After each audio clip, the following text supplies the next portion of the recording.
Multi-finger gestures in iOS 6. If you open up an app in iOS 6, you can use 5 fingers and pinch to close it. iOS 7, thankfully the same. If you open up an app in iOS 7, you can use 5 fingers to close it, and it closes as well.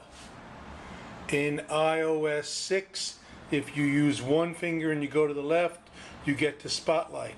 In iOS 7, if you use 1 finger in the middle of the screen and you swipe down, you get to Spotlight on the top. In iOS 6, if you take 4 or 5 fingers and you swipe up, you get to the multitask bar, including AirDrop. In iOS 7, if you take 1 finger from the very bottom and you swipe up, you get to the control panel that contains AirDrop. So many of them are the same. You can pinch to magnify a picture, you can pinch to magnify a picture, but then things get different.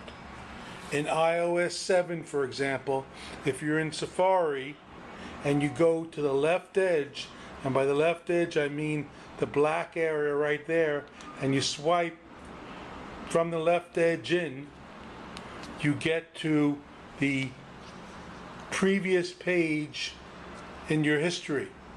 So let me get to a page that's right here.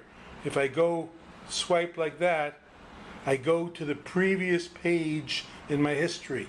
On the right hand side in Safari, if I go to the right edge, and I mean the black, and I swipe from the black in this way, I get to go to the previous page in my history. So that's a feature of Safari.